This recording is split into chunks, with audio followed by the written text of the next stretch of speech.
عبادت میں اخلاص سب سے بنیادی چیز ہے، اور قربانی کا وہ معاملہ ہے کہ جس کے حوالے سے اخلاص کو اللہ تعالیٰ نے بطور خاص بیان کیا۔ قرآن مجید کی آیت مبارکہ ہے، ارشاد فرمایا لن ینال اللہ لحومها ولا دماؤها ولکن ینالہ التقوی منکم، فرمایا کہ اللہ کی بارگاہ میں ان کا خون اور ان کا گوشت نہیں پہنچتا۔ لن ینال اللہ، اللہ کو ہرگز نہیں پہنچتا، لحومها ان کا گوشت اور ان کا خون یہ نہیں پہنچتا،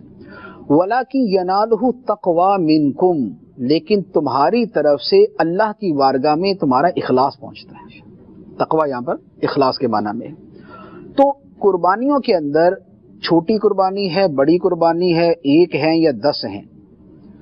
زیادہ قربانیوں کا ثواب تبھی زیادہ ہے کہ جب اخلاص ہر ایک کے ساتھ متعلق ہے۔ ایک آدمی نے 10 جانور قربان کیے ریاکاری کے لیے،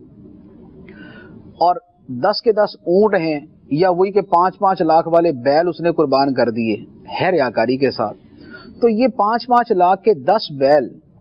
ان کا ثواب نہیں ملے گا اگر ریاکاری کے لیے۔ اور ایک آدمی نے وہی ایک چھوٹا موٹا ننا منا سا 1 سال کا بکرا لیا، اور بیچارہ جو ہے نا بس قربانی کے قابل ہی تھا، لیکن اس کی گنجائش یہ تھی، کیا اخلاص کے ساتھ، یہ اللہ تعالیٰ کی بارگاہ میں مقبول ہے، اس کے بالوں کے برابر اس کو نیکیاں ملے گی، اس کا پہلا قطرہ گرنے پر بخشش ہو جائے گی، اس کا پہلا قطرہ زمین پر گرنے سے پہلے یہ خدا کی بارگاہ میں قبول ہو جائے گا، سارے ریوارڈ جو ہیں وہ اس کے حصے میں آ جائیں گے، یہ اس کے حصے میں آ جائیں گے۔ ٹھیک، دوسری طرف کہ جس نے 15 دن پہلے کا خریدا ہوا اور ایک تماشا لگایا ہوا اور ہر ایک کو جناب جو سینہ پھلا کے وہ بتاتا ہے، دکھاتا ہے، اور دل کے اندر مقصد یہی ہے کہ لوگ بولے واہ یار کیا بات ہے جناب، یہ چٹھا صاحب، تو یہ بھٹا صاحب، تو یہ جٹ صاحب، تو یہ بٹ صاحب، تو شیخ صاحب، تو شاہ صاحب، کیا قربانی یہ کرتے ہیں ماشاءاللہ ہر سال۔ تو لوگوں کی یہ واہ واہ سننے کے لیے جس نے 10-12 جانوروں کی لائن لگائی ہوئی ہے، اس کا نہ تو پہلا قطرہ گرنے کے اوپر اس کی بخشش ہونی ہے، نہ پہلا قطرہ گرنے پہ اس نے قبول ہونا ہے، نہ اس کے بالوں کے برابر اس کو نیکیاں ملنی۔ کیوں؟ اس لیے کہ ریاکاری کی وجہ سے عمل باطل ہو جاتا ہے، عمل ہی باطل ہو جاتا ہے، اور خاص طور پہ جو صدقہ کرنے کا عمل ہے، ہر عمل کے بارے میں یہی ہے، لیکن صدقے کے بارے میں قرآن کی آیت ہے، فرمایا لا تبطلوا صدقاتکم بالمن والاذی، اپنے صدقے خیرات کو باطل نہ کرو احسان جتلا کر اور تکلیف دے کے، کالذی ينفق مالہ رئاء الناس، اس شخص کی طرح جو اپنا مال لوگوں کو دکھانے کے لیے خرچ کرتا ہے۔ فرمایا اپنے صدقے باطل نہ کرو اس شخص کی طرح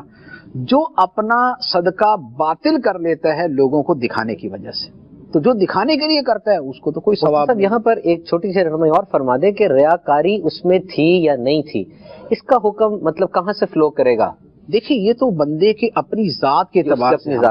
یعنی ہم تو کسی پہ نہیں کہیں گے کہ اس نے 10 جانور باندھ کے اگر ٹینٹ لگایا اور لوگ دیکھنے آتے اور اس نے لوگوں کے لیے پانی وانی رکھا ہو تو یہ ریاکار ہے، ہمارا اس کے بارے میں یہ گمان کرنا حرام ہے، ہمارے لیے بدگمانی کی اجازت نہیں، ہمارے لیے قرآن کا حکم اپنی جگہ موجود ہے کہ ان بعض الظن اثم، بے شک کچھ گمان گناہ ہوتے ہیں، اور یہ گمان گناہ ہے کہ ہم کسی کے بارے میں یہ گمان کریں کہ یہ جو اپنے جانور کو گلی میں لے کے پھر رہا ہے نا پکا ریاکار ہے، یہ جو اس نے خیمہ ٹینٹ لگا کے کھڑا کیا ہوا نا یہ ریاکار ہے، ہمارے لیے اس کے بارے میں یہ گمان کرنا حرام ہے، ناجائز ہے، لیکن اس کا کیا خیال ہے اور اس کا کیا ارادہ ہے اور اس کی کیا نیت ہے وہ تو اپنے دل کے بارے میں سوچے گا۔